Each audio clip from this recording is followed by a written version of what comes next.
देखिए चैप्टर है हमारा 1 introduction to GST. GST start कर रहे हैं स्टडी मटेरियल में, सीए की स्टडी मटेरियल में भी चैप्टर नंबर 1 इंट्रोडक्शन का ही है। देखिए जीएसटी इनडायरेक्ट टैक्स होता है। इनडायरेक्ट टैक्स का मतलब जो टैक्स कस्टमर की जेब से जाता है लेकिन वो कस्टमर डायरेक्टली बैंक गवर्नमेंट को जाकर टैक्स नहीं देता, वो देता है सेलर को और सेलर गवर्नमेंट के पास डिपॉजिट कराता है। लेकिन सबसे पहले तो हम बात करते हैं कि टैक्स क्या होता है। तो टैक्स हम क्या कह रहे हैं कि इंडिविजुअल पर, किसी इंडिविजुअल पर, कंपनी पर, बिजनेस पर, प्रॉपर्टी ओनर पर गवर्नमेंट टैक्स लगाती है ताकि गवर्नमेंट को पैसा आ सके, उसे सपोर्ट मिल सके। गवर्नमेंट को बहुत सारा खर्चा करना होता है, ठीक है ना। ये टैक्स वॉलंटरी पेमेंट नहीं है, डोनेशन नहीं है। मतलब ऐसा नहीं है कि आपसे कहा जाए कि भैया टैक्स देने का मूड है तो दे दो, नहीं तो मत दो। ये जबरदस्ती का सौदा है, आपको जबरदस्ती है टैक्स देना ही पड़ेगा, है ना। जबरदस्ती का कंट्रीब्यूशन है, लॉ के हिसाब से आपको टैक्स देना पड़ेगा। टैक्स दो टाइप के होते हैं, डायरेक्ट टैक्स और इनडायरेक्ट टैक्स।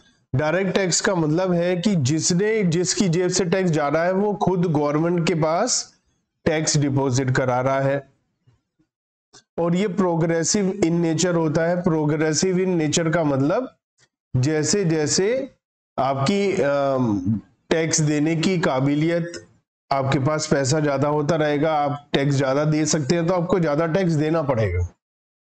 तो हाई रेट ऑफ टैक्स, जिनकी ज्यादा एबिलिटी है ज्यादा टैक्स देने की, ज्यादा पैसा है तो ज्यादा टैक्स दे सकते हैं आप। इंडिया में जो मेन डायरेक्ट टैक्स है वो है इनकम टैक्स। एक होता है इनडायरेक्ट टैक्स। इनडायरेक्ट टैक्स का मतलब है कि जेब से आपके जा रहा है लेकिन आप गवर्नमेंट को जमा नहीं करा रहे हो, उसको कोई और जमा करा रहा है, ठीक है ना। ये रिग्रेसिव इन नेचर होता है। इसका मतलब सबको बराबर का टैक्स देना है। एक भिखारी है, वो एक दुकान से 10-20 रुपए की आइटम खरीद रहा है, वो पेट्रोल तो खैर नहीं, अगर कोई सामान खरीद रहा है उस पर 10% 9% का जीएसटी है, तो भिखारी को भी 9% का देना है, और कोई अरबपति है तो उसे भी 9% का ही जीएसटी देना पड़ेगा। तो हर एक कस्टमर को एक जैसा टैक्स देना पड़ता है। ऐसा नहीं है कि किसी को अलग, जैसे इनकम टैक्स में होता है, उसमें स्लैब सिस्टम होता है। ज्यादा इनकम तो ज्यादा टैक्स, कम इनकम तो टैक्स देना ही नहीं। तो इंडिया में जो मेन सिग्निफिकेंट है इनडायरेक्ट टैक्स वो है जीएसटी। तो हम डायरेक्ट और इनडायरेक्ट टैक्स के बारे में समझे कि क्या होता है। बच्चों फीचर देखते हैं इनडायरेक्ट टैक्स के, क्या फीचर है। एक तो गवर्नमेंट के पास मेन इंपॉर्टेंट सोर्स है रेवेन्यू का। गवर्नमेंट को बहुत तगड़ा पैसा आता है, बहुत ज्यादा पैसा आता है गवर्नमेंट के पास। इतना ज्यादा पैसा आता है कि वो खर्चा कर पाती है अलग अलग अपनी योजनाओं पर। ये टैक्स कमोडिटी और सर्विसेज दोनों के ऊपर है। मतलब अगर आप सामान बेचते हैं तो भी आप कस्टमर से टैक्स लीजिए, जीएसटी लीजिए, और अगर आप सर्विस दे रहे हैं, सर्विस प्रोवाइडर हैं, तो भी आप जीएसटी लीजिए, तभी इसका नाम जीएसटी है, गुड्स एंड सर्विस टैक्स है। शिफ्टिंग ऑफ बर्डन, आपका जो है बर्डन शिफ्ट हो जाता है इसमें, क्योंकि आप खुद तो अपनी जेब से जमा नहीं करा रहे गवर्नमेंट के पास, आप किसी और को दोगे, कोई और आगे देगा। इसलिए आपको no perception of direct pinch. असल में होता क्या है कि जो पैसा होता है वो इंक्लूडिंग होता है जनरली जीएसटी। जैसे आपने 10 रुपए की आइटम खरीदी, 10 रुपए का बिल आ गया इंक्लूडिंग जीएसटी, तो आपको इतना दुख नहीं होगा, थोड़ा थोड़ा करके जाएगा। इनकम टैक्स में क्या होता है, साल खत्म हुआ, पता चला आपको 5-7 हजार रुपए का इनकम टैक्स जमा कराना है, या अगर 10,000 से ऊपर है एडवांस टैक्स जा रहा है, बार बार आपका टीडीएस कट रहा है, तो आपको खुद ही जमा करा रहे हैं, तो आपके पेट में बहुत दर्द होता है। यहाँ इतना कोई टेंशन नहीं होती। लेकिन इससे इन्फ्लेशन बढ़ता है, क्योंकि जब आपका टैक्स लगता है तो चीजों के दाम बढ़ जाते हैं, चीजों के दाम बढ़ते हैं तो इन्फ्लेशन बढ़ता है। वाइडर टैक्स में ज्यादा लोग लपेटे में आते हैं, बहुत ज्यादा लोग इनकम टैक्स जैसे बहुत कम लोग देते हैं, ये तो बहुत ज्यादा लोग देते हैं, क्योंकि गवर्नमेंट के पास पैसा बहुत ज्यादा आता है और सब अगर टैक्स पेड माल देंगे, सब नंबर 1 का काम करेंगे, गवर्नमेंट के पास पैसा आएगा तो सोशल वेलफेयर होगा। और रिग्रेसिव इन नेचर, सबको बराबर टैक्स देना पड़ता है, इसके लिए सब लोग बराबर है, कोई फर्क नहीं है किसी के ऊपर।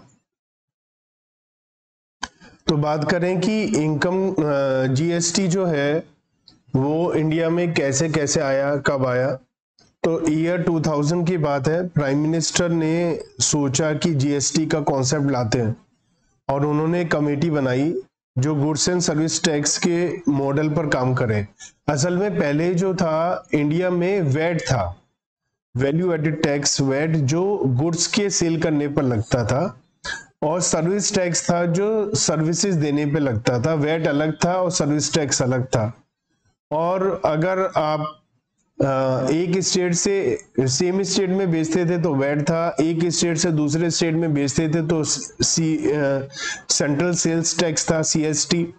तो उसमें बहुत ज्यादा दिक्कत थी आपका टैक्स क्रेडिट लेने के लिए। और सर्विस टैक्स अलग, और जो चीज मिक्स होती है जिसमें सर्विस और गुड्स दोनों होते हैं, वहां पर भी बहुत दिक्कतें आती थी। तो उसके लिए जीएसटी के लिए सोचा गया कि जीएसटी लाया जाए। तो 2003 में सेंट्रल गवर्नमेंट ने एक टास्क फोर्स बनाई और 2004 में स्ट्रांगली रिकमेंड हुआ कि हमें नेशनल बेसिस पे जीएसटी को लाना चाहिए। बाद में union finance minister Shri P Chidambaram साहब, उन्होंने यूनियन बजट जब प्रेजेंट किया 2006-07 का, तो उन्होंने अनाउंस करा कि जीएसटी हम 1 अप्रैल 2010 से लाएंगे। ये कांग्रेस की गवर्नमेंट थी और उन्होंने कहा था कि हम जीएसटी लाएंगे 2010 में, लेकिन वो नहीं ला पाए, बिल्कुल भी नहीं ला पाए वो, क्योंकि बहुत ज्यादा मिलीजुली सरकार थी, सरकार बहुत मुश्किल से चल रही थी। उन्हें लगा कि जीएसटी लाएंगे तो पब्लिक का मूड खराब ना हो जाए, और जीएसटी लाने के लिए बहुत ज्यादा चेंजेस, बहुत ज्यादा इम्प्लीमेंटेशन में दिक्कतें हैं, लोगों को लगे कि कहीं ज्यादा टैक्स देना पड़ रहा है, इसलिए वो जीएसटी लाने में आनाकानी करते रहे। उसके बाद हुआ ये 2014 में एनडीए की गवर्नमेंट आई, जब मोदी साहब आए तो उन्होंने एकदम से हाथों हाथ जैसे ही वो आए, उन्होंने कॉन्स्टिट्यूशन को अमेंड करने के लिए पार्लियामेंट में 19 दिसंबर 2014 को उन्होंने कहा जी हम इसे अमेंड करते हैं। लोकसभा में इन्होंने फटाफट 6 मई 2015 को पास करा बिल, और राज्यसभा में ये पास हुआ 3 अगस्त 2016 को। और उसके बाद में ये हमारा जो बिल था वो प्रेसिडेंट का, उसमें हामी भरी प्रेसिडेंट साहब ने 8 सितंबर 2016 को, और कॉन्स्टिट्यूशन के अमेंडमेंट के बाद में ये इंडिया में इंट्रोड्यूस हो गया। 27 मार्च 2017 को central goods and service tax bill 2017 और integrated goods and service tax bill 2017, union territory goods and service tax bill 2017 और goods and service tax bill 2017 introduce किया गया, और ये पास हो गया 29 मार्च 2017 को। और प्रेसिडेंट ने इसे 12 अप्रैल 2017 को, क्योंकि इन्होंने असेंट दे दी अपनी, तो ये हमारा एक्ट बन गया। और 2017 में इस तरीके से ये जीएसटी आ गया, एप्लीकेबल हो गया। उसके बाद आप सब जानते हैं कितनी लड़ाई झगड़ा हुआ कि ये बिल बेकार है, गलत है, जीएसटी नहीं लगना चाहिए, है ना। हमारे राहुल गांधी साहब ने तो गब्बर सिंह टैक्स भी बोला इसको, जबकि उन्हीं की पार्टी 2010 से लाने की कोशिश कर रही थी। तो ये राजनीति है, कोई भी दूध का धुला नहीं है, चाहे कोई भी पार्टी हो। तो आप लोगों को पढ़ाई पे ध्यान देना चाहिए, राजनीति पे ध्यान नहीं देना चाहिए।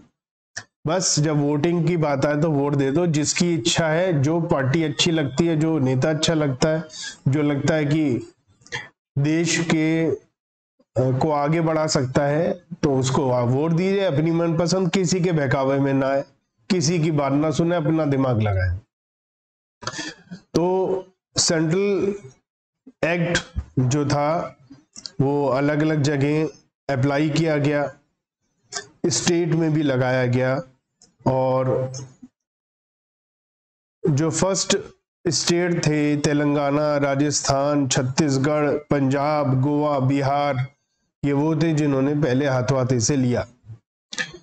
30 जून 2017 तक all states and union territory had passed their respective SGST and UTGST acts. SGST मतलब स्टेट GST और UTGST मतलब union territory GST, except Jammu and Kashmir. लेकिन 1 जुलाई 2017 से ये हमारा बाद में लॉ जो है वहां पर भी रिफॉर्म आया, इंट्रोड्यूस हुआ, और GST जम्मू कश्मीर में 8 जुलाई 2017 से वहां पर भी एप्लीकेबल हो गया। तो GST एक बहुत बड़ी बात है जो पूरी दुनिया में आप कंपटीशन करना चाहते हैं तो उसके लिए जरूरी था। GST से बहुत सारे मल्टीपल इनडायरेक्ट टैक्सेस को हटाया गया, जैसे excise duty, service tax, VAT, CST, luxury tax, entertainment tax, entry tax, ऐसे और भी बहुत सारे टैक्स थे जिनको हटा दिया गया और मर्ज कर दिया गया एक सिंगल GST में। तो बात करते हैं कॉन्सेप्ट ऑफ GST पर कि GST काम कैसे करता है, किस तरीके से GST काम करता है। तो GST एक वैल्यू एडिड टैक्स है। वैल्यू एडिड मतलब वैल्यू एडिशन पर टैक्स लगता है सप्लाई करने पर, दैट इज मैन्युफैक्चर और sale of goods and provision of services. मतलब आप माल बनाइए, बेचिए और सर्विस दीजिए, उस पर GST लगेगा। The supplier at each stage is permitted to avail credit of GST paid on the purchase of goods and services और both, and can be set off this credit against the GST payable on the supply of goods and services to be made by him। देखिए, आप माल खरीद भी रहे हैं, आप माल बेच भी रहे हैं। माल बेचने पर ये काम कैसे करता है थोड़ा सा ये समझते हैं। मिस्टर ए है, मैन्युफैक्चरर है, इन्होंने रॉ मटेरियल खरीदा, तो किसी से तो खरीदा होगा, तो जिससे इन्होंने सप्लायर से रॉ मटेरियल इन्होंने खरीदा, तो जब सप्लायर ने इनको रॉ मटेरियल दिया तो बिल बनाया होगा और बिल में GST लगाया होगा। मान लिया इन्होंने 1000 रुपए का GST दे दिया। अब मिस्टर ए ने माल बनाकर मिस्टर बी को बेचा। अब जब मिस्टर ए ने मिस्टर बी को बेचा तो फिर बिल बनाया, और क्योंकि अब महंगा माल बेचा है तो इनका जो बिल बना और उसके ऊपर जो टैक्स आया, मान लिया 1200 रुपए का GST आ गया, तो अब 1200 रुपए मिस्टर ए की जेब में आ गए। मिस्टर बी ने पेमेंट करी माल की, साथ में GST की भी पेमेंट करी, और 1200 रुपए GST मिस्टर ए की जेब में आ गए। अब मिस्टर ए की ड्यूटी है कि वो गवर्नमेंट के पास GST जमा करे। 1000 रुपए का GST वो ऑलरेडी दे चुके थे सप्लायर को जिससे रॉ मटेरियल खरीदा था। तो अब क्या करेंगे ये, अब ये कहेंगे जी देखो 1200 का GST मेरी जेब में आया, लेकिन 1000 का पहले ही जेब से निकल चुका है, तो ये कहेंगे कि मैं अब 200 रुपए गवर्नमेंट के पास जमा करूंगा। तो कहने का मतलब ये है कि आप पूरे 1200 दोबारा से जमा नहीं करा रहे, केवल 200 जमा करा रहे। इसका मतलब क्या हुआ, इसका मतलब ये हुआ मिस्टर ए की जेब से 1 रुपया भी नहीं गया। 1000 रुपए इन्होंने पहले दिए, 200 रुपए अब दिए, लेकिन ये 1200 रुपए इन्होंने मिस्टर बी से ले लिए, तो मिस्टर ए की जेब से 1 रुपया भी नहीं गया। तो जब मिस्टर ए की जेब से कुछ भी नहीं जा रहा है तो इसका तो बर्डन मिस्टर ए के ऊपर आया ही नहीं। मिस्टर बी मान लिया एंड यूजर है, कंज्यूमर है, तो मिस्टर बी किसी और को तो माल बेच नहीं रहे हैं, तो मिस्टर बी ने उस माल को कंज्यूम कर लिया, तो इनके पास कहीं और माल बेचने से तो टैक्स आएगा नहीं, तो 1200 रुपए इनकी जेब से चले गए। लेकिन अगर मिस्टर बी एंड यूजर नहीं है और ये मिस्टर सी को माल बेचते हैं, मान लिया ये वाला माल, और इस माल पर ये 1500 रुपए का जीएसटी वसूल करते हैं, तो मिस्टर बी ने 1200 रुपए दिए थे मिस्टर ए को जीएसटी के, और अब जेब में आ गए 1500 रुपए। जो 300 रुपए एक्स्ट्रा आए, ये 300 रुपए जाएंगे गवर्नमेंट के पास, और मिस्टर बी की जेब से भी एक धेला 1 रुपया नहीं गया, क्योंकि मिस्टर बी को 1500 रुपए मिस्टर सी से मिल गए और इन्होंने 1200 रुपए ए को दे दिए थे जो गवर्नमेंट के पास पहुंच चुके हैं, 300 रुपए और दे दिए, तो इनकी जेब से भी कुछ भी नहीं गया। अब जो मिस्टर सी है, अगर ये एंड कंज्यूमर है, तो 1500 रुपए इनके पल्ले पड़ गए, इनकी जेब से चले गए, क्योंकि अब ये आगे किसी को बेच नहीं रहे। लेकिन अगर ये मिस्टर डी को बेचेंगे तो ये भी वसूल कर लेंगे, ये सिलसिला चलता रहेगा। तो ये हमारा काम करता है इस तरीके से।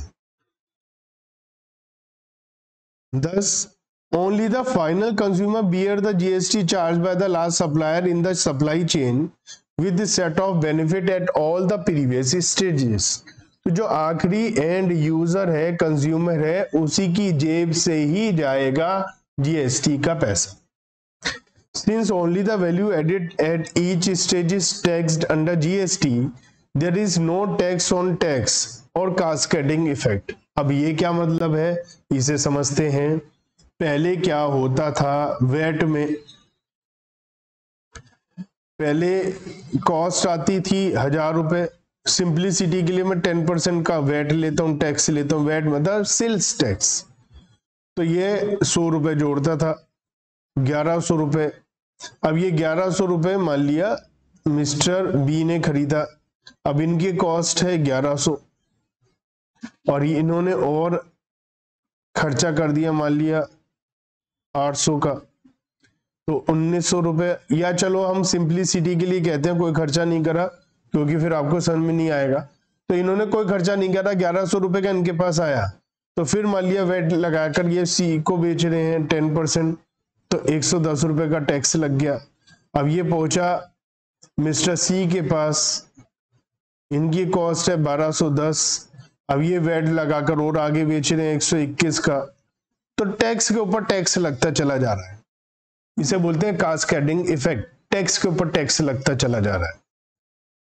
तो ये खत्म हुआ कैसे, ये तब ये इसमें भी इनपुट टैक्स क्रेडिट होता था, ऐसी बात नहीं है कि इसमें टैक्स क्रेडिट नहीं होता था, वैल्यू एडिशन टैक्स होता था, लेकिन इसमें कई बार ऐसा हो जाता था कि हमारा इतना इजीली नहीं इनपुट क्रेडिट हो रहा है, या अगर हो भी पा रहा है तो हम वेट से पुराना जो हमारा सेल्स टैक्स होता था वो कह सकते हैं, उसमें ऐसा होता था, सेल टैक्स में इनपुट टैक्स क्रेडिट नहीं मिलता था। अब यहाँ पर क्या है, ये कास्केडिंग इफेक्ट है, टैक्स के ऊपर टैक्स लग रहा है। जीएसटी में क्या होता है, मिस्टर ए की कॉस्ट है 1000, इन्होंने जीएसटी मान लिया 10%, सिंप्लिसिटी कंपैरिजन हो जाए, तो 100 रुपए का टैक्स लगा दिया, 1100 का बेच दिया। अब जब ये मिस्टर बी को मिला तो ये कॉस्ट अपनी 1100 नहीं मानेंगे, 1000 मानेंगे। रीजन 1000 क्यों मानेंगे, क्योंकि ये जो 100 रुपए ये अभी मिस्टर सी से को माल बेचने से इनकी जेब में वापस आ जाएंगे, तो इसलिए ये कॉस्ट नहीं मानेंगे 100 को, तो कॉस्ट ही 1000 ही मानेंगे। अब जब ये कॉस्ट 1000 ही मानेंगे तो मतलब 1000 रुपए के ऊपर ही ये टैक्स लगाएंगे। तो कहने का मतलब यह है कि अगर अपना कोई और खर्चा भी इन्होंने ऐड करा, मान लिया 100-200 रुपए का, या इफेक्ट क्या होता है, प्रॉफिट इन्होंने बढ़ाया, सपोज प्रॉफिट बढ़ाया और इन्होंने आगे सेलिंग प्राइस मान लिया 1300 रुपए रख दिया, 130 रुपए का टैक्स इनकी जेब में अगर आया भी, तो ये 100 रुपए को कॉस्ट नहीं मानते। क्यों, क्योंकि इनपुट टैक्स क्रेडिट इन्हें मिल जाता है, तो टैक्स के ऊपर टैक्स देने की जरूरत नहीं पड़ती। टैक्स के ऊपर टैक्स तभी दिया जाएगा जब वो इनपुट टैक्स क्रेडिट नहीं मिलेगा या मिलने में दिक्कतें होंगी। तो इनडायरेक्ट टैक्स की वजह से बहुत सारे टैक्स कम हो गए या गायब हो गए। तो central sale tax, central taxes में एक्साइज ड्यूटी आपकी लगभग खत्म हो गई। एक्साइज ड्यूटी होती है प्रोडक्शन करने पर। आप जब भी कोई नया माल बनाएंगे तो उस पर एक्साइज ड्यूटी देनी पड़ती है। तो इस तरीके के सर्विस टैक्स था वो भी गायब हो गया।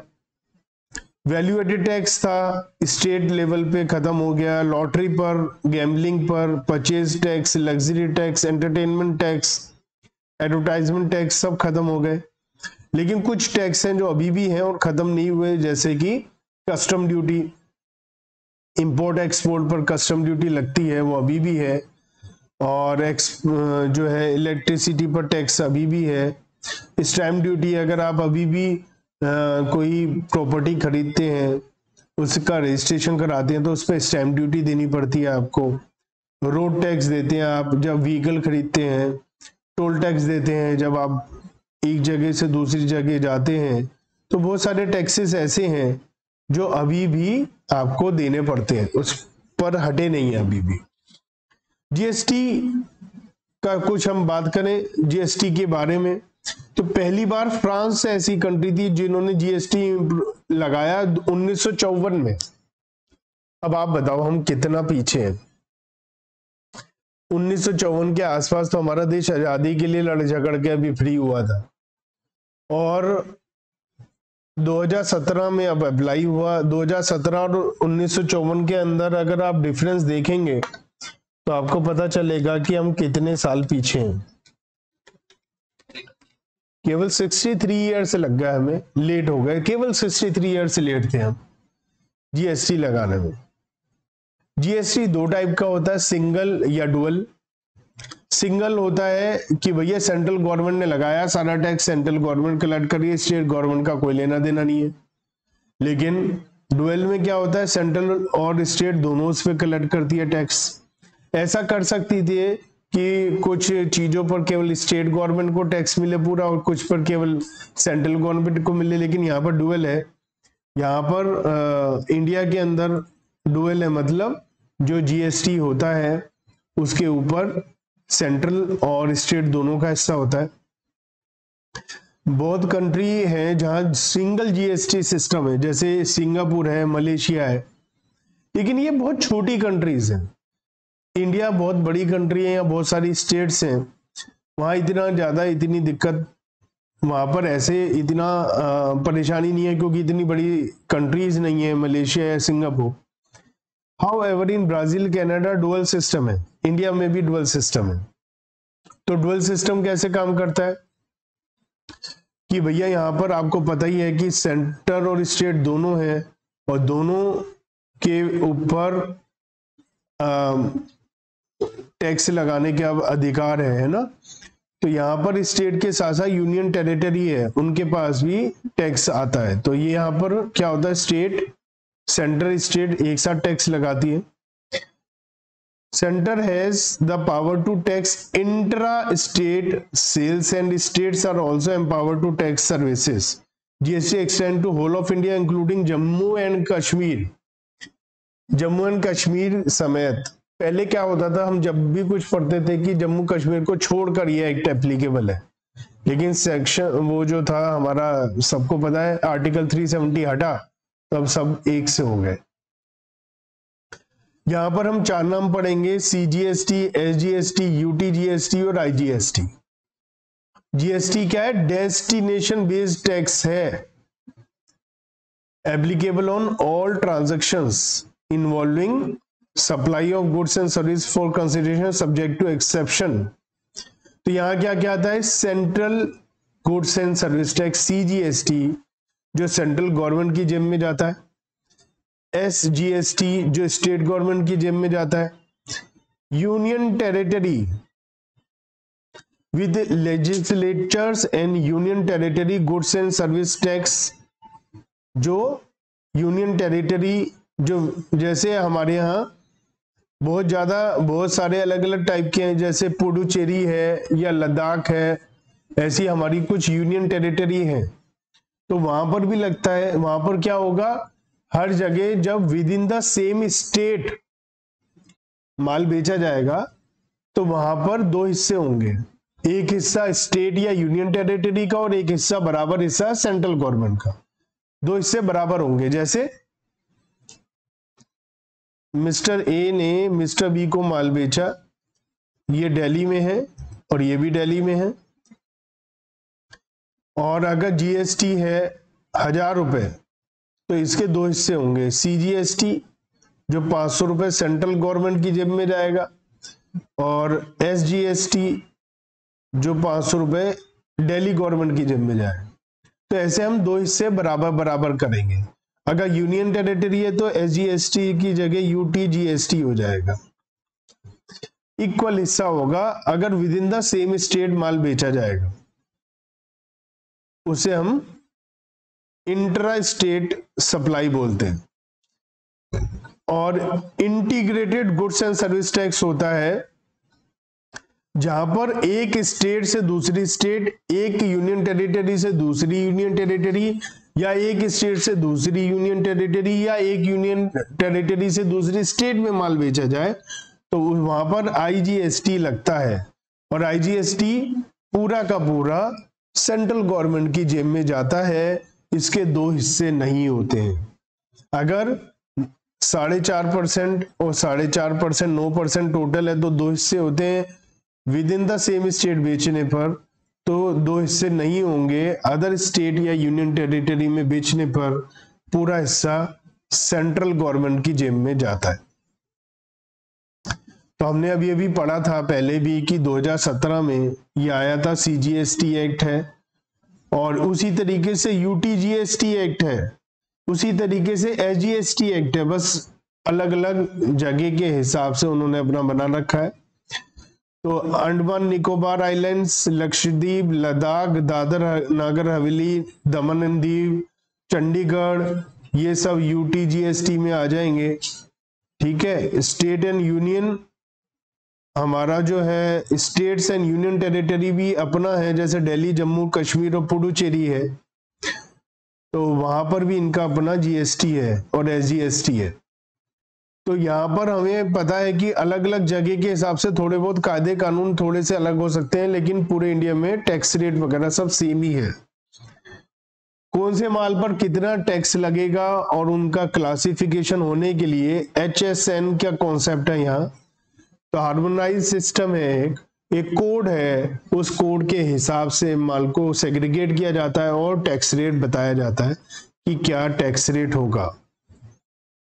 रजिस्ट्रेशन कराना पड़ता है। Every supplier of goods services required to obtain registration in the state और यूनियन टेरिटरी जहां से वो माल सप्लाई करता है। अगर वहां के कायदे कानून हैं अलग अलग स्टेट या यूटी के कि इतनी सेल से ज्यादा सेल करोगे तो आपको रजिस्ट्रेशन कराना पड़ेगा। तो अलग अलग स्टेट का अलग अलग लिमिट है। जैसे 10 लाख की लिमिट है सर्विस और गुड्स दोनों के लिए मणिपुर, मिजोरम, नागालैंड और त्रिपुरा में। और स्टेट जहां पर लिमिट है 20 लाख रुपए की, वो है अरुणाचल प्रदेश, मेघालय, सिक्किम, उत्तराखंड, पुडुचेरी और तेलंगाना। और स्टेट जहां पर लिमिट 20 लाख रुपए सर्विसेज के लिए है और 40 लाख रुपए की लिमिट हमारी गुड्स के लिए है, तो वो हमारी with in the same state जो गुड्स हैं वो जम्मू कश्मीर, असम, हिमाचल प्रदेश और अदर स्टेट्स। यहाँ पर हमारी लिमिट 20 लाख और 40 लाख है। तो अलग अलग स्टेट का अलग अलग हमारा रजिस्ट्रेशन का क्राइटेरिया हो सकता है, लेकिन रजिस्ट्रेशन जो हमें कराना है वो कंपलसरी होता है। कंपोजिशन स्कीम कराई जा सकती है। कंपोजिशन स्कीम में क्या होता है, इनपुट टैक्स क्रेडिट आपको नहीं मिलता है और आपका जीएसटी का रेट बहुत कम, लगभग ये मानो 1% जैसे हो जाता है। तो इसमें क्या होता है कि आपको बहुत सारी झंझटों से मुक्ति पाते हैं आपको बहुत ज्यादा रिटर्न फाइल नहीं करनी है, बहुत ज्यादा हिसाब नहीं रखना है, आपको इनपुट टैक्स क्रेडिट का चक्कर नहीं रखना है, बहुत कम अमाउंट आप अपना माल सस्ता बेच सकते हैं एंड यूजर को, क्योंकि उस पर टैक्स बर्डन बहुत कम पड़ रहा है, तो हो सकता है आपकी सेल बढ़ जाए। लेकिन ये वाला जो जीएसटी है ये आपकी जेब से ही जाएगा, क्योंकि आप बहुत ज्यादा इनपुट टैक्स क्रेडिट आप ले नहीं पाएंगे। तो यहाँ पर आप कंपोजिशन स्कीम करा सकते हैं। कंपोजिशन स्कीम के बारे में हम डिटेल में पढ़ेंगे। कुछ एग्जम्पशंस मिलती हैं, कुछ ऐसा माल है जिस पर आपको जीएसटी नहीं देना है या कम देना है, वो सारी बातें भी हम करेंगे। सीमलेस फ्लो ऑफ क्रेडिट, आपको इनपुट टैक्स क्रेडिट लेने में कोई टेंशन नहीं आएगी। जीएसटी एक डेस्टिनेशन बेस्ड कंजम्पशन टैक्स है और revenue of SGST only accrue to the consuming states. The interstate supplier in the exporting state is allowed to set off the available credit of IGST, CGST and AGST, UTGST in that order against the IGST payable on interstate supply made by him। इसका मतलब क्या है? इसका मतलब क्या है, ध्यान से समझो। ये कह रहे हैं कि जीएसटी में हमें डेस्टिनेशन बेस्ड कंजम्पशन टैक्स है, तो आप कहां बेच रहे हैं उस हिसाब से टैक्स लगेगा। आप दिल्ली से दिल्ली में बेच रहे हो, दिल्ली से यूपी में बेच रहे हो, तो इस हिसाब से टैक्स लगेगा। तो अगर आपने इंटर स्टेट सप्लाई करी है, मतलब एक स्टेट से दूसरे स्टेट में, तो उस पर आईजीएसटी लगेगा।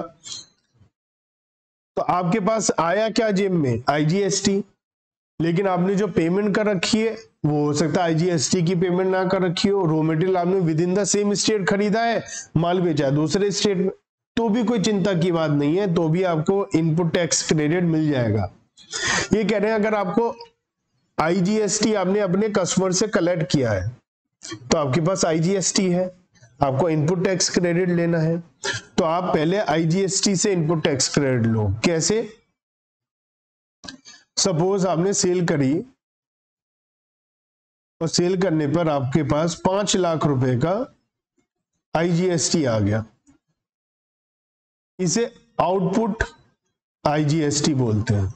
जो सेल करने पे आपको टैक्स मिलता है उसे आउटपुट आईजीएसटी बोलते हैं।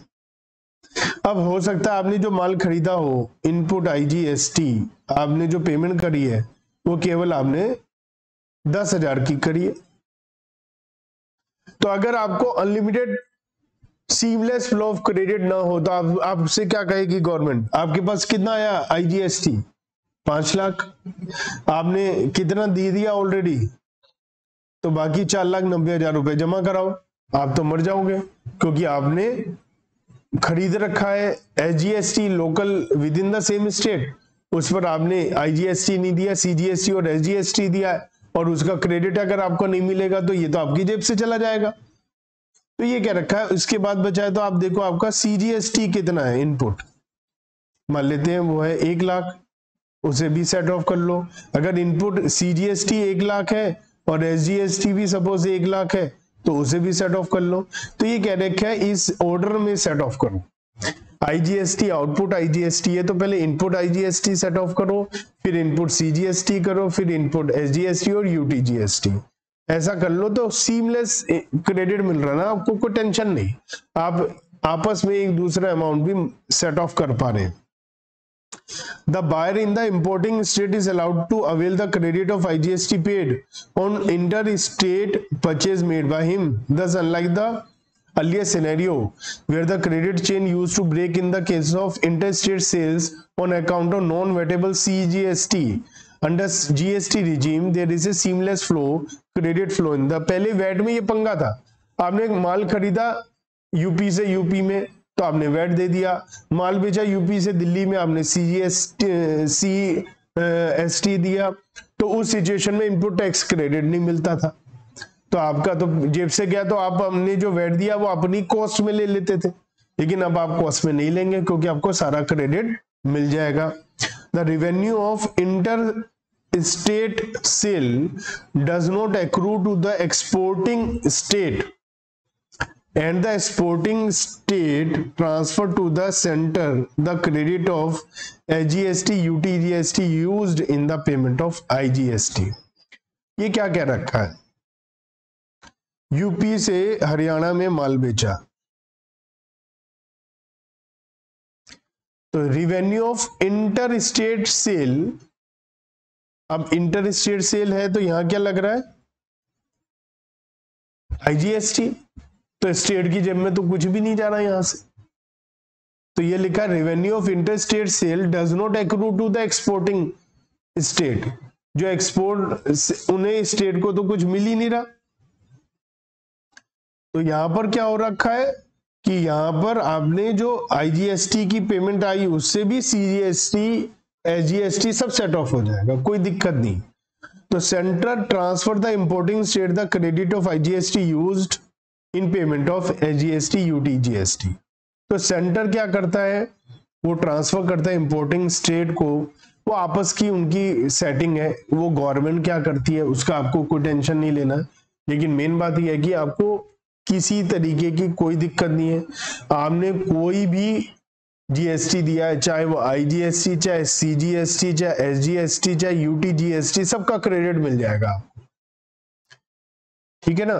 तो यहां पर हम एग्जाम्पल के थ्रू समझते हैं। इंट्रा स्टेट सप्लाई समझते हैं पहले। इंट्रा स्टेट सप्लाई मतलब एक स्टेट के बाद उसी स्टेट के अंदर ही हमने माल बेचा। Example number 1, in case of local supply of good services the supplier would charge dual GST मतलब CGST and SGST as a specified rate. जैसे मान लिया ए ने बी को माल बेचा 10,000 रुपए का, 9% 18% का मान लिया टोटल है जीएसटी, तो 9% हो गया स्टेट और सेंट्रल गवर्नमेंट का, तो 9% दोनों लग गया, तो 11,800 का बिल बन गया। ये ए ने बी से पैसा चार्ज कर लिया। अब ए इस 1,800 रुपए को अपनी जेब में थोड़ी ना डालेगा, तो सीजीएसटी और SGST charge on B for supply of goods services will be remitted by A to the appropriate account of the state and central government. ये अपनी जेब में थोड़ी ना डालेगा, ये गवर्नमेंट के पास पैसा जमा कराएगा 900 रुपए। A is the first state supplier of goods and services hence does not have credit of CGST, SGST और IGST। A ने किसी से माल नहीं खरीदा, मान लिया, तो बेचारी को कोई क्रेडिट नहीं मिलेगा। लेकिन क्रेडिट नहीं मिलेगा तो उससे दिक्कत क्या है, उन्हें टैक्स दिया ही नहीं है, उसके पास 1,800 आए, उसने गवर्नमेंट को जमा करा दिए, तो उसकी जेब से थोड़ी ना गए, उसे टेंशन लेने की जरूरत ही नहीं है। अब बी ने सी को माल बेचा 20% का एडिशन करके, B will avail credit of CGST SGST जो उसने लिया था, तो 10,000। अब देखो कॉस्ट ये 10,000 ही ले रहा है, बी कॉस्ट 11,800 नहीं ले रहा है, क्योंकि इसे पता 1,800 का क्रेडिट मिल जाएगा। तो इसने 12,000 रुपए अपनी कॉस्ट ली, 10,000 पहले 20% और वैल्यू एडिशन कर दिया, मतलब खर्चा कर दिया, चाहे माल लगाया चाहे लेबर लगाई। अब सीजीएसटी और एसजीएसटी 9% है, तो 1,080 इसने सी को 14,160 का बिल बनाकर दे दिया। अब इसकी जेब में 1,080 रुपए आ गए सीजीएसटी के, तो सीजीएसटी के गवर्नमेंट को देने हैं इसने, लेकिन इसने 900 रुपए का सीजीएसटी दिया भी था। ये कहेगा जी मुझे क्रेडिट चाहिए, मिल जाएगा, 180 रुपए जमा कराएगा ये गवर्नमेंट के पास। ऐसी एसजीएसटी इसको 1,080 जमा कराना है, इसने परचेसिंग पे 900 का एसजीएसटी भी दिया था, उसका क्रेडिट भी मिल जाएगा और 180 रुपए जमा कराएगा। तो इसका मतलब अब तक गवर्नमेंट को कितना पैसा मिल गया, 1,080 पूरा मिल गया, 900 रुपए ए से, 180 रुपए बी से। ठीक है, तो ए और बी से मिल गया 1,080, सेंट्रल गवर्नमेंट की जेब भर गई और 1,080 रुपए से स्टेट गवर्नमेंट की जेब भर गई। अब हम बात करते हैं इंटर स्टेट सप्लाई की। इंटर स्टेट सप्लाई में क्या होगा, मान लिया पहले एक्स ने ए को माल बेचा with in the same state, x ने ए को बेचा यूपी से यूपी में, हरियाणा से हरियाणा में, 10,000 का माल, तो सीजीएसटी और एसजीएसटी 900 लग गया, 11,800 रुपए। तो अब गवर्नमेंट के पास एक्स जमा करा देगा 900 रुपए सीजीएसटी के और 900 रुपए एसजीएसटी के। ठीक है, अब मान लिया ए ने बी को माल बेचा है यूपी से हरियाणा में, तो supply of goods by A to B, state 1 से स्टेट 2 में बेच दिया, वैल्यू एडिशन 20%। तो अब देखो 12,000 ही ले रहा है, 10,000 ही कॉस्ट ले रहा है। क्यों? क्योंकि इसे पता है कि चाहे वो आईजीएसटी मिलेगा तो भी उसको इनपुट टैक्स क्रेडिट मिल जाएगा। तो 12,000 पे इसका 18% आईजीएसटी हो गया, 2,160, 14,160 रुपए इसने ले लिए बी से। अब इसके बाद 2,160 रुपए आ गए टैक्स के। तो ये क्या है? आउटपुट आईजीएसटी, लेकिन ये इनपुट सीजीएसटी का क्रेडिट ले लेगा, इनपुट एसजीएसटी का क्रेडिट भी ले लेगा, और अब 360 रुपए सेंट्रल गवर्नमेंट की जेब में जमा कराएगा आईजीएसटी के। तो आईजीएसटी का जो अमाउंट है वो सेट ऑफ हो गया पूरा का पूरा। ठीक है। अब मान लिया ये जो माल था बी के पास आया था, बी ने इस पर क्या दिया था? आईजीएसटी। लेकिन अब बी ने आगे से, हरियाणा में था, मैंने क्या था, यूपी का ए है, उसने बी ऑफ हरियाणा को दिया। अब जो बी ऑफ हरियाणा है उसने सी ऑफ हरियाणा को ही माल बेच दिया, फिर से सीजीएसटी और एसजीएसटी लगा इसके ऊपर 20% वैल्यू एडिशन करके। तो अब ये 14,400 रुपए 12,000 को आई वैल्यू एडिशन लेगा 20%, सीजीएसटी एसजीएसटी हो जाएगा। अब देखो इसको सीजीएसटी देना है 1,296 रुपए, है ना। तो अब हम थोड़ा सा, मैं आपको लिख देता हूं, आपको याद ना रहे। हम बात कर रहे हैं बी की, और जो बी है, बी सबसे पहले हुआ क्या था? एक्स ने माल बेचा था ए को, जिसपे सीजीएसटी लगा था 900 और एसजीएसटी लगा था 900। सीजीएसटी एसजीएसटी लग रहा है, इसका मतलब within the same state माल बिक रहा है। अब ए ने बी को माल बेचा तो उस पर आईजीएसटी लगा 2160 रुपए। अब इसका मतलब बी 2160 का आईजीएसटी दे चुका है। अब बी ने सी को माल बेचा और इसके ऊपर हमारा सीजीएसटी और एसजीएसटी लग रहा है 1296 और 1296। अब ये बी के लिए क्या है? आउटपुट सीजीएसटी और एसजीएसटी, और ये क्या है बी के लिए? इनपुट। ये केवल किसके लिए बात कर रहा हूं मैं? बी के लिए। ये केवल बी के लिए बात कर रहा हूं, बी के लिए। क्योंकि अब सीमलेस आपको क्रेडिट मिलता है तो अब बी के लिहाज से क्या करोगे? बी को गवर्नमेंट के पास क्या जमा कराना है? Output CGST 1296। तो वो क्या कहेगा? कहेगा भैया मैं तो जमा करा चुका बहुत सारा पैसा। तो वो क्या कहेगा? मैं पहले इनपुट आईजीएसटी लेता हूं। अब 1296 का पूरा क्रेडिट ले लिया उसने, क्योंकि ये अमाउंट ज्यादा थी। इस 2160 में से 1296 का क्रेडिट ले लिया तो कितना बचा इसका?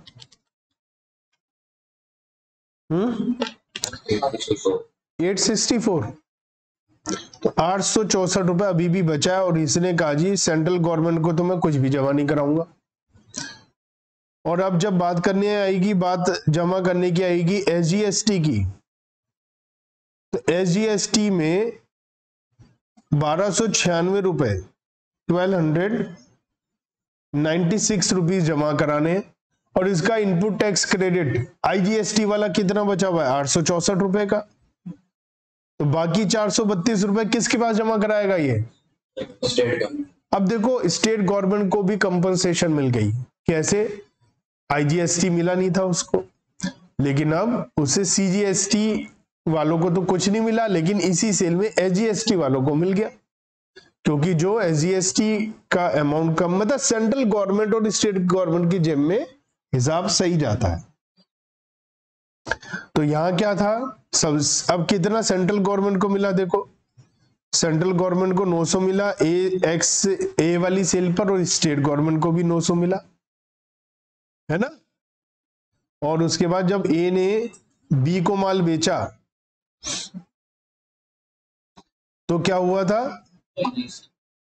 आईजीएसटी था उसके ऊपर, तो सेंट्रल गवर्नमेंट की जेब में गया था, और बल्कि उसका इनपुट टैक्स क्रेडिट भी हो गया था, है ना। फिर बाद में इसका इनपुट टैक्स क्रेडिट होकर के यहां शिफ्ट हो गया। तो यहां पर स्टेट गवर्नमेंट का चाहे नुकसान हुआ क्योंकि आईजीएसटी हो गया था माल बेचने की वजह से, लेकिन टोटल गवर्नमेंट की जेब में जो पहुंचा वो तो इक्वल अमाउंट ही पहुंचा। तो आपको स्टेट और सेंट्रल गवर्नमेंट के लिहाज से नहीं सोचना है, आपको बस सिंपल सोचना है। आप कौन है, आप सप्लायर हैं, आप परचेजर हैं, आप मैन्युफैक्चरर हैं, आप ट्रेडर हैं, और आपको ये पता होना चाहिए कि चाहे इनपुट टैक्स क्रेडिट हो चाहे आउटपुट टैक्स क्रेडिट हो, आपस में सब कुछ मिल जाएगा। बस आपको क्या ध्यान रखना है, पहले सेंट्रल गवर्नमेंट वाला आपस में सेट ऑफ करो, स्टेट और स्टेट वाला करो, बाद में बचेगा तो वो आपस में हो जाएगा सेटलमेंट। जीएसटी एक कॉमन पोर्टल है, आपको कोई भी काम करना है आप लॉगिन करिए जीएसटी के साइट पर और वहां से सारा काम हो जाएगा। आपने जो आपका जीएसटी जमा हुआ है, आपने जमा कराया, आपने जिसको माल बेचा है, जिससे खरीदा है, वो सारा रिकॉर्ड, आपका पुराना बिल, माल खरीदे हुए, आगे के सब आपको पता चल जाएगा जीएसटी पोर्टल से। जीएसटी किस चीज पर लगता है, गुड्स और सर्विसेज पर। तो जीएसटी लगता है सारे माल पर, ऑल गुड्स पर, ऑल सर्विसेज पर, एक्सेप्ट कुछ आइटम पर नहीं लगता है, जैसे अल्कोहलिक लिक्वर पर नहीं लगता है।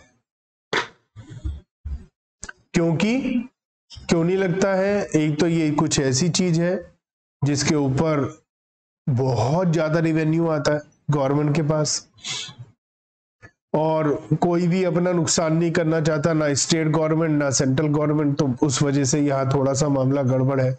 यहाँ पर अलग अलग टैक्स लगाती है गवर्नमेंट और जब मर्जी बढ़ाती चली जाती है। जीएसटी के केस में इतना आसान नहीं होगा इसे बढ़ाना, फिक्स हो जाएगा ये। तो ये हमारे मैन्युफैक्चरर वगैरह को अभी भी एक्साइज ड्यूटी देनी पड़ती है, और अगर एक स्टेट से दूसरी स्टेट में माल बेचेंगे तो CST देना पड़ेगा, और अगर सेम स्टेट में बेचेंगे तो वैट देना पड़ेगा आज की डेट में भी।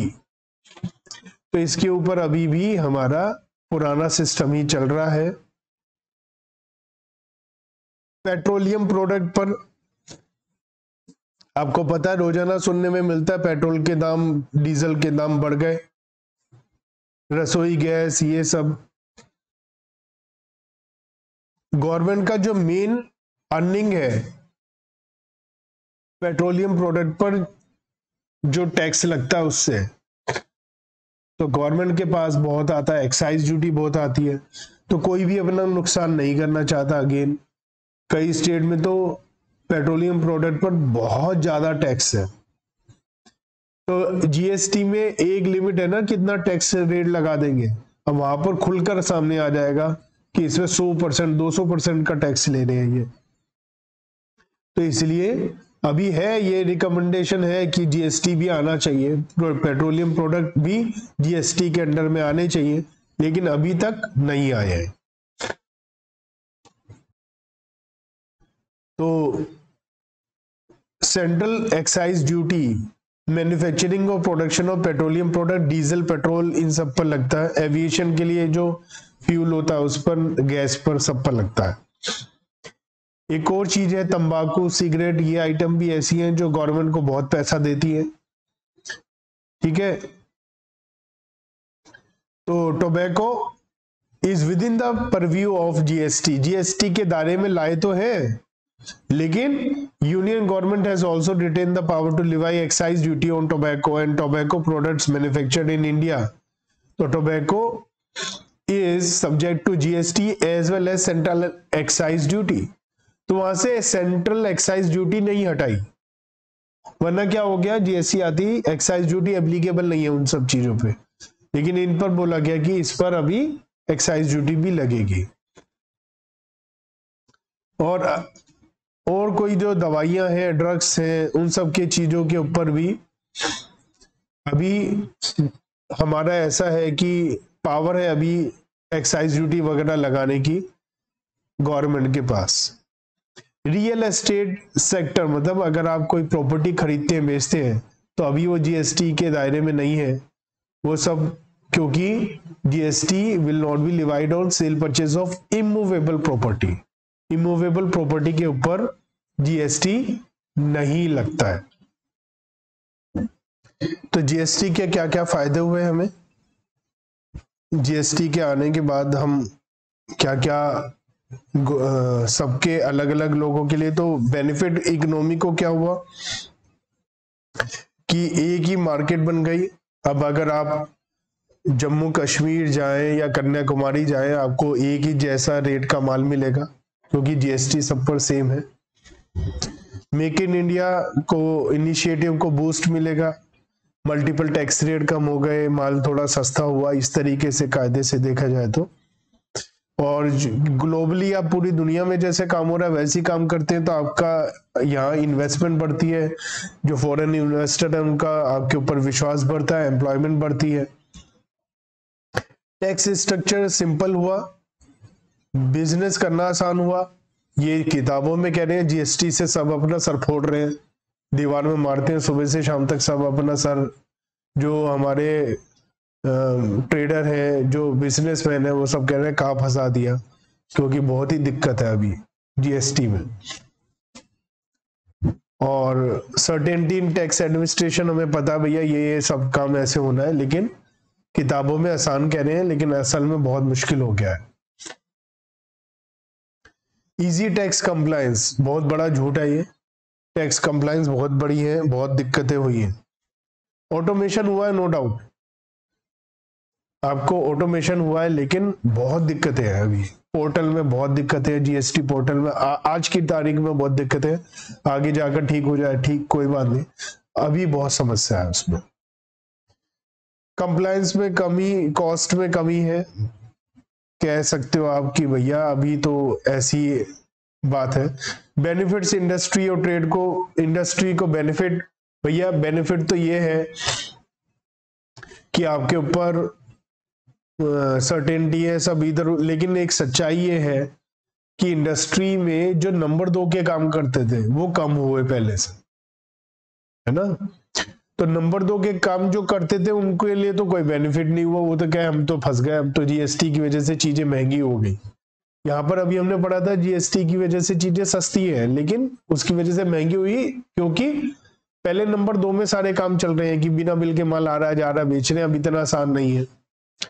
तो अब कायदे से देखा जाए तो बेनिफिट है, क्योंकि एक ही रेट का माल होगा, सब नंबर 1 का होगा, तो बेनिफिट होता है, ऐसी बात नहीं।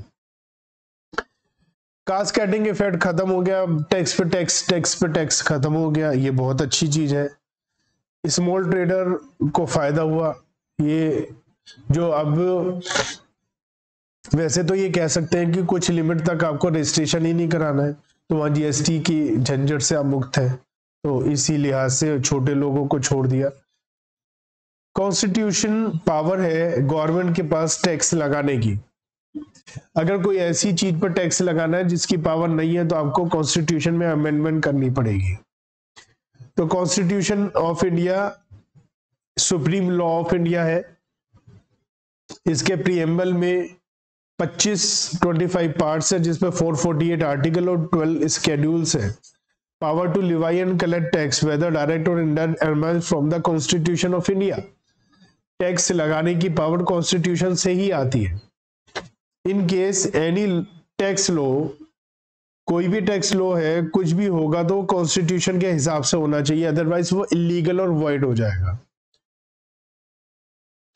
तो कॉन्स्टिट्यूशन कहां कहां पावर देता है? आर्टिकल है 265 जो पावर देता है गवर्नमेंट को टैक्स लगाने के लिए। No tax shall be levied और collected except by authority of law. Authority of law means there should be act to levy tax. एक तो 265 है हमारा कॉन्स्टिट्यूशन का, कुछ चीजों पर सेंट्रल स्टेट दोनों के पास में पावर है टैक्स लगाने की।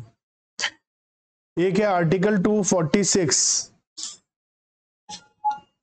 जो आपके पास कॉन्स्टिट्यूशन पावर देता है। एक है 245 वो आपके पास पावर देता है कि आप कॉन्स्टिट्यूशन के हिसाब से टैक्स लगा सकते हैं।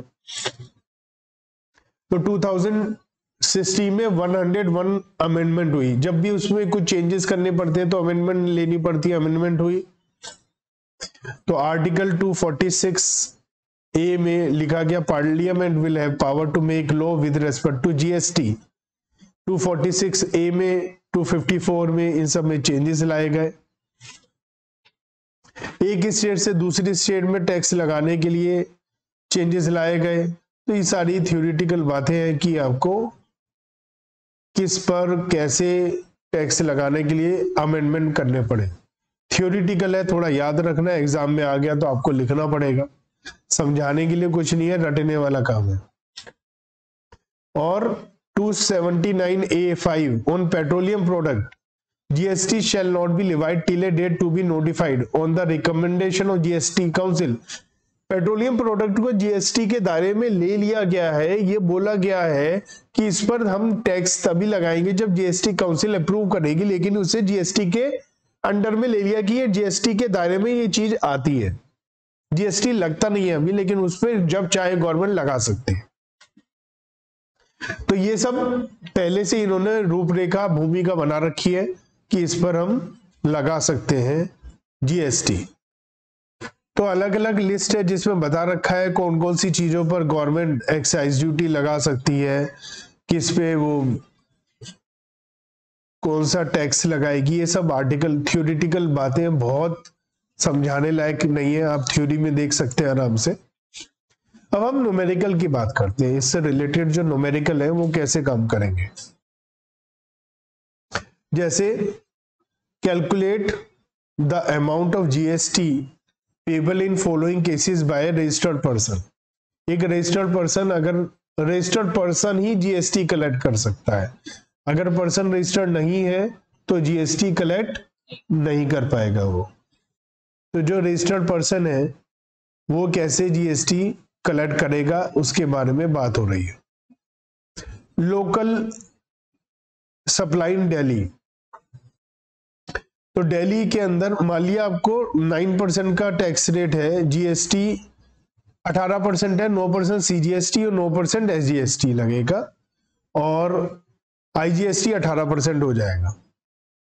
ठीक है ना। तो आप मुझे बताइए, अगर कोई दिल्ली में माल बेचेगा 40,000 का तो उसके ऊपर क्या लगेगा बताओ।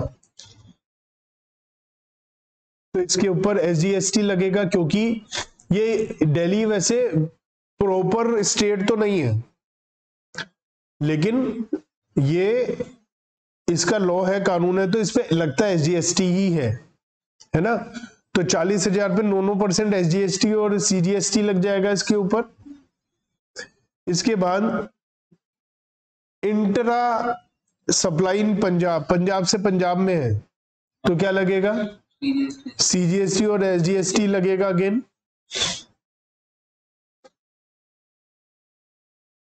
60,000 का 9% 5400। आसाम से पंजाब में तो यहां पर हमारा IGST लग जाएगा 18%। दिल्ली से गोवा में IGST दिल्ली टू पौंडीचेरी, और लोकल सप्लाई इन चंडीगढ़। तो जो हमारा चंडीगढ़ है वो विदाउट स्टेट लेजिस्लेशन है, यहाँ पर चंडीगढ़ का अपना अलग नहीं है, तो यहां पर आपका UTGST लगता है। ठीक है, तो यूनियन टेरिटरी वाला GST लगेगा चंडीगढ़ में। ठीक है, तो यहां पर UTGST में आएगा, है ना। ये हमने थ्योरी में पढ़ा था, कहां पर स्टेट का अपना है GST का कानून, तो वहां पर SGST लग जाएगा। और जैसे दिल्ली है ना, और कुछ ऐसी है जहां पर आपका नहीं लगेगा, वो सब हमने थ्योरी में पहले देख चुके हैं। क्वेश्चन नंबर 1 है